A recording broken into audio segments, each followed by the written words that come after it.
Winning Blueprint presents.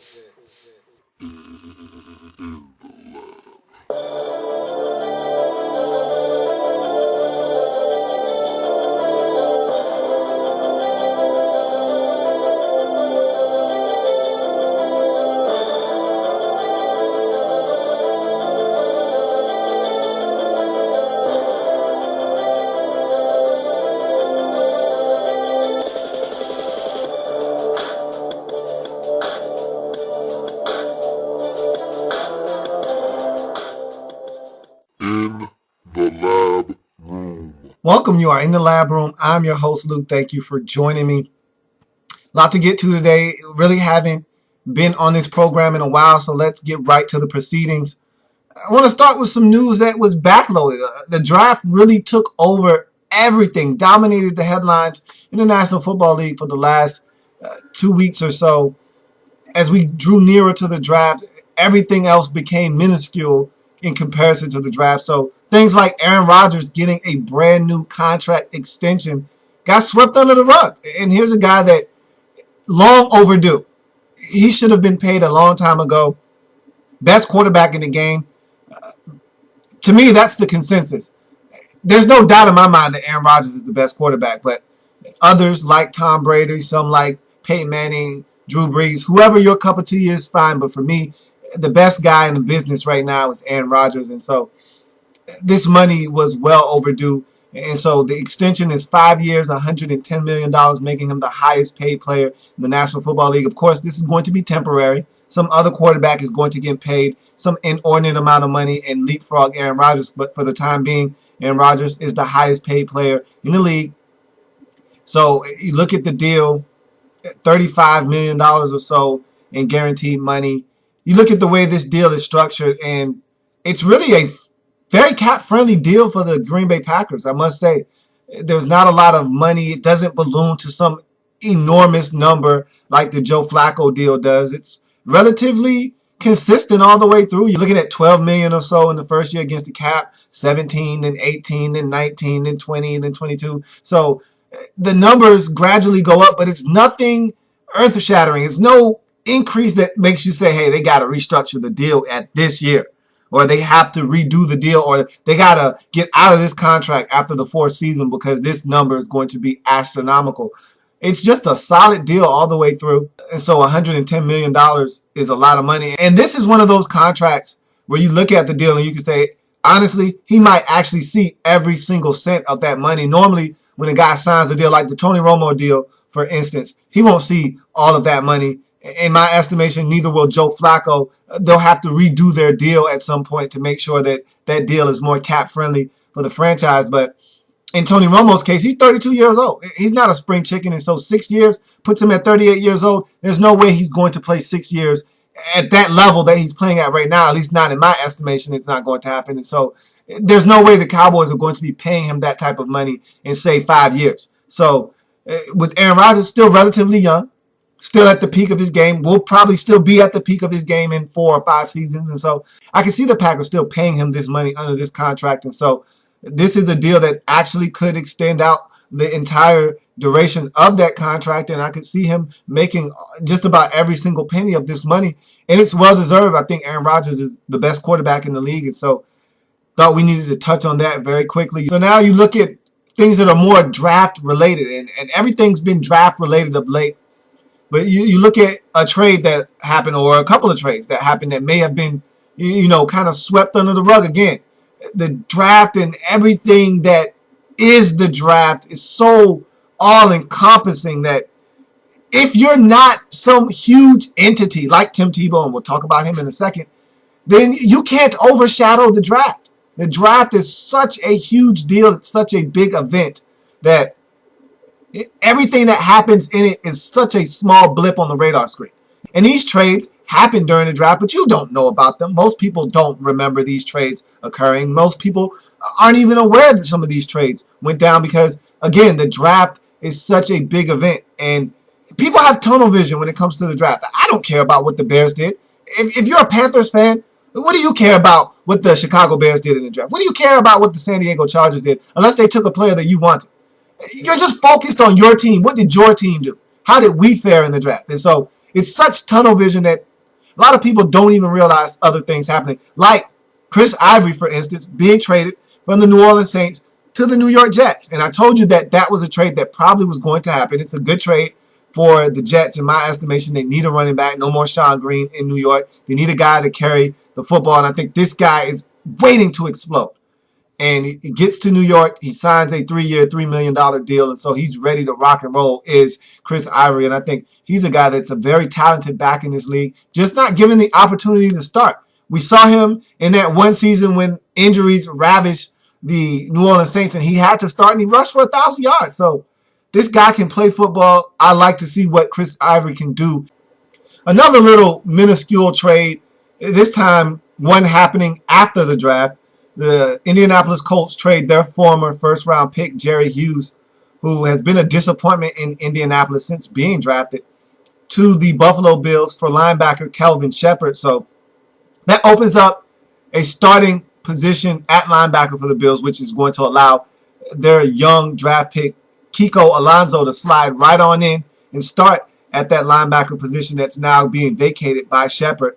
And also what it does is gives them another guy to rush off of the edges in that new 3-4 defense that they're going to be employing with their new defensive coordinator, Mike Pettin. So it's a good move for the Bills.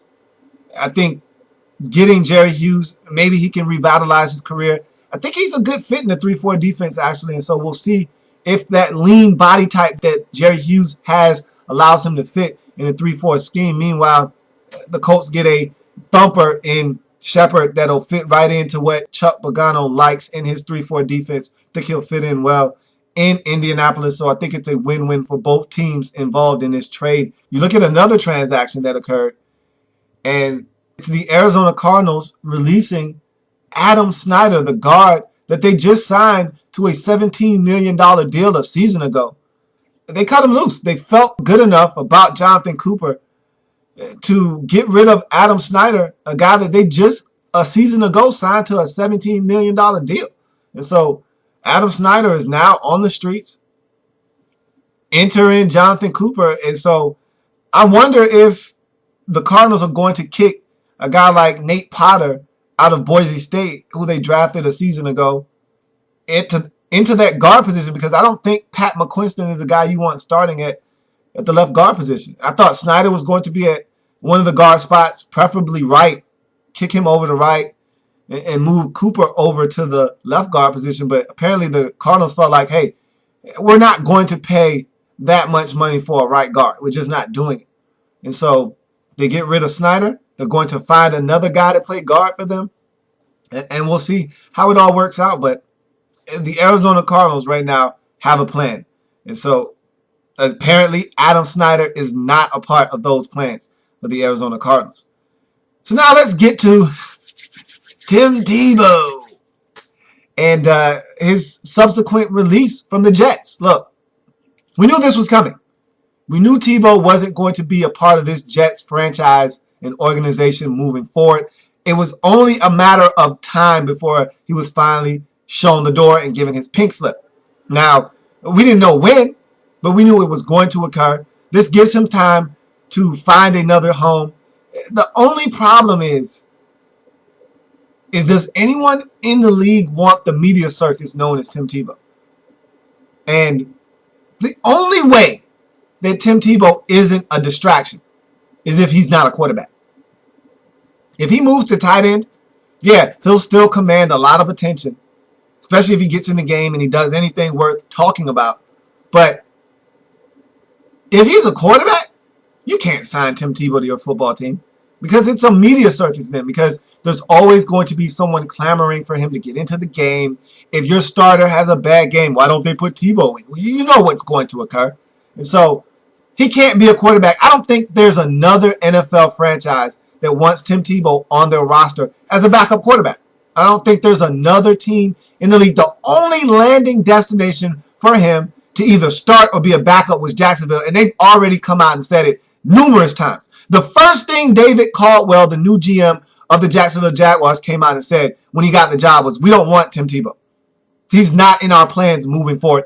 And Khan, the owner, has echoed those sentiments. Hey, we don't want Tim Tebow. He's not a part of our future plans in Jacksonville. And so he's not welcome in Jacksonville. And that was the only place that it made sense for Tim Tebow to land. And so unless he's going to change positions and become a tight end, I don't think there's a home for Tim Tebow in this league at all. And it's a shame because I think this guy is a football player. And I would have loved to have seen him get a shot with the Jets because they're not a good football team. And to think that he couldn't get a shot in New York makes absolutely no sense to me. But I know what happened, and I know the politics that go on behind closed doors, and egos aren't put aside. And so I know why the situation unfolded the way it did in New York. I've already talked about it at great lengths on this program, so I'm not going to go into that again. However, I thought he should have gotten an opportunity in New York. I'll leave it at that. Now he's on the streets looking for work. Will he find it? That's a question that it's hard to answer because I really don't see another team really giving him a shot of any kind. I mean, if he decides that he's going to give it his all at tight end, yeah, I think there's a team out there that will be willing to give him a tryout. I don't think they're just going to sign him because we don't know what Tim Tebow, the tight end, looks like. How are his hands? Can he block? We know he's physical enough to do it. The question is, can he? Will it take a lot of coaching? Or will this guy just be a natural athlete like he's been his whole entire life? And just slide into the position seamlessly, make the transition, and end up on someone's roster? That's the question you have to ask yourself. But at the end of the day, I don't think it matters right now. Tim Tebow is not a player that you want on your football team. If you're a franchise that can flourish on its own and you don't need the media attention, you don't need the distractions, if you're looking to just focus in on football and not have the sideshow, then Tim Tebow isn't an option for you. And name me one team that wants to sign up for a media circus. Now look, I know there are fans out there that are yelling, oh, the Dallas Cowboys, oh, this team, oh, that team. Yeah, they do want the attention. We know Jerry Jones is an attention whore. Yeah, he loves the spotlight, but he doesn't want this type of distraction. Anything that stops you from winning football games isn't something that's conducive for a football team. And there's not one team around this league that would sign up for that willingly. You sign up for it when you know, hey, this guy can help me win. But at this point, Tim Tebow really doesn't help you if he's not in the plans to get in the football game. And as a backup quarterback or a backup tight end, he's not assured of anything, and it doesn't help you right now. All it does is attract attention away from your football team and onto something that has nothing to do with football. And I don't think any team really wants to do with that right now. And it's a shame because I think Tim Tebow is actually, hey, we know he's a really good guy. He's a nice guy. He has all of the things you look for in a person. And in the football player, I think he's a football player. And I think he's exactly that. And he can help someone, but you got to know how to use him. And you got to be willing to use him. And I just think that his time may have run out in the National Football League. And it's a shame. But that's just the way the cookie crumbles in the National Football League when you are a polarizing figure such as Tim Tebow. And it's not his fault that him showing up in a room takes attention off of the 52 other players on the football team and focuses it squarely on him. It's not his fault that it happens. It just does because he's such a polarizing figure. But at the end of the day, there's nothing Tim Tebow or anyone else can do about it. And so, that's a touchdown. Go ahead, throw it up. I'm going to tack on this quick extra point. We've all heard by now, and if you haven't, you probably live under a rock. It doesn't matter whether you like basketball or you're a baseball fan or whatever the case may be. You don't have to like the NBA or you don't have to like basketball to know this story. This transcends sports. This goes into a different stratosphere. This goes into culture. This goes into life. This just isn't a sports story. This is something that ends up on Good Morning America. This ends up on CNN. This goes all across every platform. And so I'm talking about Jason Collins, a professional basketball player in the NBA, coming out of the closet and being an openly gay player while still being a player in that league. And so that's unprecedented. We've seen it in the WNBA, but that's not males. Those are females. They handle that a lot differently than males do. And so this is big. It's really big because it's the first time that we've ever seen a player actually admit this and come out with it while still playing. We've seen guys come out after their careers are over with and release that information, but never while they're still playing in a locker room amongst their peers. And so it's a big move, but look, Jason Collins has had a long career in the NBA. It's winding down. And so while it's big and it's huge, don't get me wrong, it's still on a very minor scale because he's not a prominent player on his basketball team. In fact, he's a journeyman at this point in his career. And so the impact, while it's great, it's still on a very small scale. And to me, this thing is going to happen in waves and levels. Okay? This was the first level. This is someone putting their foot in the door. The door was ajar, it was cracked, and they tried to shut it, and Jason Collins stuck his foot in the door, and now it's open. Now someone else that is actually a really good player, because Jason Collins was a serviceable player for his entire career. He was never great. He was never anything but an average player in the National Basketball Association. And so now someone that's actually relevant in their sport has to come out. That was the first step, just having someone open the door. And that's what Jason Collins just did. He just opened the door. Now his foot is wedged in between the door and it's shutting. It's not going to close now. Now someone else has to come in, and they have to be a relevant player, not in the prime of their career necessarily, but they need to be someone that is not at the latter stages of their career. And they have to be someone that's somewhat important in their sport, whether it be baseball, football, basketball. And I think it has to be a basketball player first, because I don't think the NFL is ready for a gay player. And I hate saying that because it puts the NFL in a box, and I hate putting the NFL in a box that way, but we saw what happened last year at the Super Bowl with Chris Culliver. There's one of those guys on every football team in the National Football League. You can hear all the guys being supportive all you want, all the tweets and Facebook messages of guys being supportive, but that's not going to be the masses in every locker room, okay? You might have 40% of the locker room who is open and very supportive of the player that's gay. But I'm telling you right now, half of that locker room is not going to be very happy with that news that they have a gay player in their locker room or a gay player in their sport. And there's going to be some backlash. And there's going to be some things going on. The fans are going to be the worst, okay? Especially in the National Football League, because it's supposed to be this macho sport oozing with machismo. And you look around, and you see all these tough guys, big, muscular built guys, and they're supposed to be tough and strong, and they're the definition of a warrior. And when you look at someone and you say, okay, this guy's really tough. Military aside, because to me, they're the real warriors. They're the ones putting their lives on the line. But when you look at it from a figurative sense, they're warriors. At least in a lot of people's eyes. And they look up to these guys. And to have a player that's supposed to be, quote-unquote, gay and a fairy, that's what people are going to call them and make names and jokes, and it's just going to be tough. You saw Mike Wallace's reaction to this, and that's going to be 70% of the National Football League. Now, guys aren't going to be dumb enough to actually come out and say it like Mike Wallace was, but they're going to be thinking that in their head mentally, man, I don't like this guy being gay in my locker room. And you know the jokes, birds of a feather flock together, and if he's in your locker room, guys are going to make jokes about it, and it's just going to be an uncomfortable situation. The locker room is a brotherhood, and it's just going to be tough, but someone's going to break that barrier down. It's just going to be a long time. I just don't see it happening anytime in the near future. And I've written a paper about this. I wrote a thesis on this when I was in college, and it was a really good paper. I actually enjoyed writing it. I talked to several people, got opinions on this, and it wasn't even close. People aren't ready for this type of thing, but that was a while back when I wrote that paper. I don't think things have changed that much since then. Of course, we've gotten to the point, and we've graduated to the point where a guy can feel comfortable coming out and being gay while still playing, and so that's a start. But I think it's going to have to gradually increase. And what I mean by that is, hey, this guy's at the end of his career, and he came out. Great.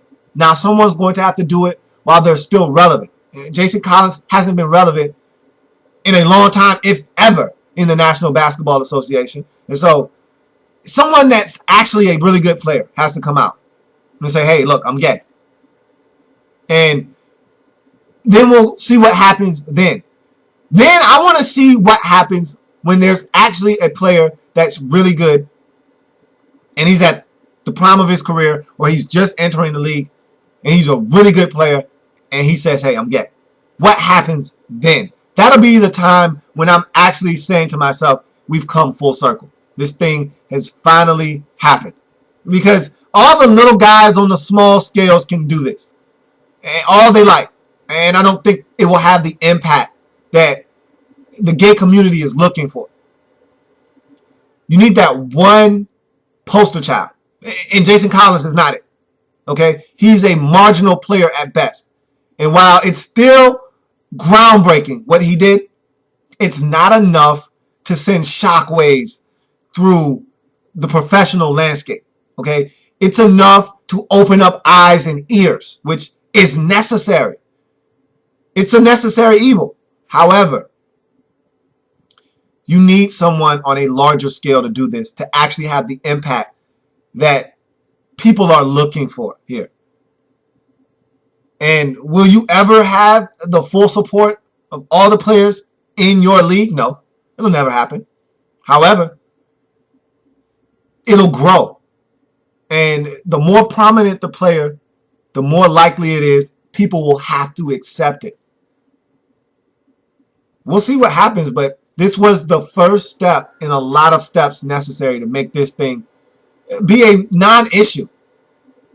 But until those other steps and the other shoes begin to drop, this was the first shoe.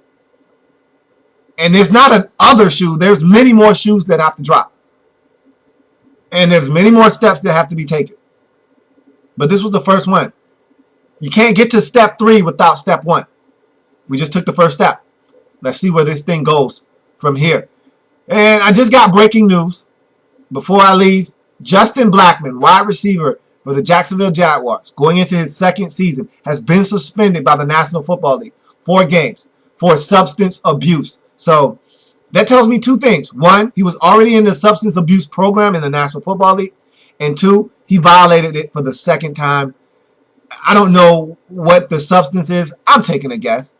It's probably going to be marijuana, but who knows what it is. At this point, Justin Blackmon came into the league with a kind of cloudy past, and he's not making his situation any better. Remember, he had the DUI before he even played one down in the league, and so he's one of those guys that it was questionable whether he got it or not.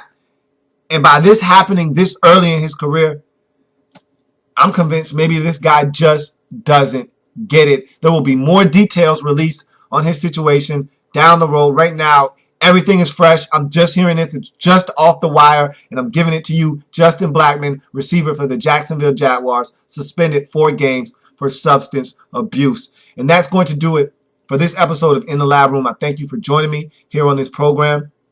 Many ways to contact or view the show. There's Facebook. In the Lab Room is the Facebook page. Check me out on Facebook. There's Twitter. At In the Lab Room is the Twitter handle. Please follow me on Twitter. Also, YouTube. Please like me, like the videos, and subscribe to the page. There is so much content coming out of this page. The page is Louie T. Louietee is the page. Subscribe if you haven't already done so. I'm going to be doing the draft wrap-ups for every team in the league individually, one by one. 2-a-days are going to commence. 2 teams each day. We're going to be releasing those videos here shortly, so keep your eyes peeled for that. And also, there's the inbox. In the Lab Room at gmail.com is the inbox. Also, I do a blog on the website beforethesnap.com. Check that out if you will as well. I also do a podcast on that very same website, so check it out. Beforethesnap.com is the website. Please feel free to browse that website. I thank you for joining me here today on the program. It's been fun. It's been a very informative program. Got a lot accomplished. And Justin Blackmon, man, I tell you what, had a solid rookie season. That is not the way you want to start off your sophomore campaign. That guy has a lot of work to do on and off the field. It's going to be a long summer for Justin Blackmon indeed. And the Jacksonville Jaguars are going to have a decision to make with this guy. If he continues down this path, do you just cut ties with him? Hey, look, this is a new regime. They did not draft Justin Blackmon. And so he needs to realize that they're not married to him. They did not draft him. They didn't invest a first-round pick on him. That was the last regime. That was Gene Smith and company. And David Caldwell just finished really washing his hands of the rest of that group. He fired the rest of those guys yesterday. So everything has been cleaned up in Jacksonville. It's a new regime totally now. And so Justin Blackmon better go ahead and screw his head on a little tighter and get his mind focused in on football and football alone, because if he's not careful, he will find the door in Jacksonville. And if you can't make it in Jacksonville, it's going to be pretty hard to find work in this league. Tell you that much. And that's going to do it for this program. Want to see you back here, same time, same place, and as always, take care of yourself. If it happens in the NFL, whether big or small, we cover it all here in the lab room. Have a good one.